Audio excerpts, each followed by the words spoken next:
We've been talking about this expansionary plan by Spotify to tap into potential 1 billion further users around the globe. Talk us through your expansion plans, how many, monthly active users you're kind of hoping to reach through a number of these markets that you haven't been in before.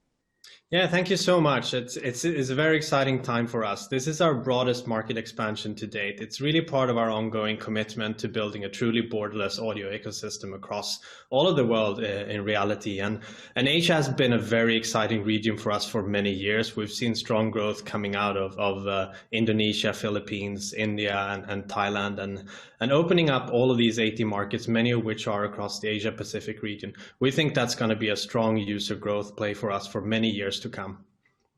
What sort of revenue per user are you targeting here? When it comes to our premium plans across all markets, we make sure that we do our homework and plan those accordingly for each and every market. So our price in each market is different and depending on things like purchasing power and macroeconomic factors.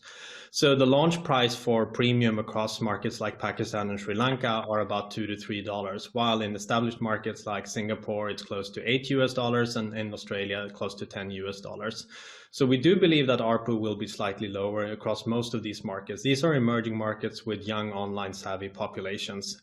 But what's really important for us is that over time, as these markets grow and then purchasing power increase, we will see a strong ARPU trajectory across these markets as well. What about one of the most important markets globally, that is China? You have the equity swap with Tencent. Does your China strategy go further than that? What are your plans there? Yeah, we have no plans at this moment to launch directly in China. We're very excited about our partnership and our investment into Tencent. Tencent truly is the local leader in China, and we think that they will have a very successful continued growth in that market. Are you concerned with the move in China or moving more forward of what you've seen in the likes of, say, Google and Facebook that have faced so many hurdles? No, not really. We have no further sort of comments on that topic. All right. We want to talk as well about podcasts. We know Spotify has been investing largely here. There is, plans to monetize as well. But Citi did put out a note saying that some of the big investment that you've put into podcasts, we look at the likes of Joe Rogan, the Sussexes, may not pay off in time for shareholders. What's your view on trying to, monetize podcasts for those that are the podcasters themselves, but also in terms of your subscription user growth?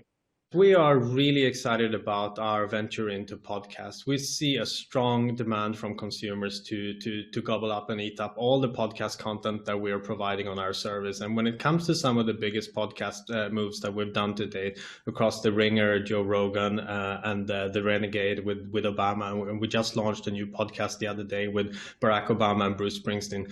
For all of these podcasts, we're seeing user growth stronger than we had projected. And we're also starting to see really promising signs around the monetization. And one thing that we're seeing from our partner Tencent when we look at how innovation is going in China is clearly lots of new types of monetization models. One way that we're also bringing out in a beta test this year is what we call paid podcasts, where the creator can set a price for their podcast and put that out to market. So that's one way of how we're innovating around the format.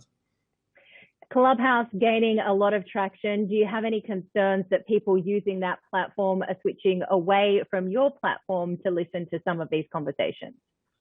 So Clubhouse is a really exciting experience, as both of us and everyone knows. I've tried it a couple of times myself. I think we are in a market, in a world where attention for consumers come from many different forms and places.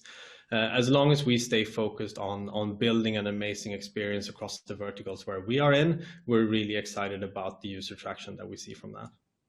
What about concern about competition in the likes of, say, Apple when they have the hardware on their platform? You buy an iPhone, you've got Apple Music, you've got Apple Podcasts on there. Is hardware something that Spotify would look at down the track? So we think the strength of our service and our experience is that we are available across all platforms and not really tied to one ecosystem. I think for families and consumers these days, openness and being able to consume content across a wide array of platforms is something that they really appreciate and put a value to. So we think that being a platform in itself, on top of Apple OS, on top of Windows, on top of Android and so on, is something that's valuable and something we'll continue to invest in. We're obviously looking at lots of interesting use cases as consumers go around their life. How can we be well integrated into cars and so on? But we have no big plans in that area specifically.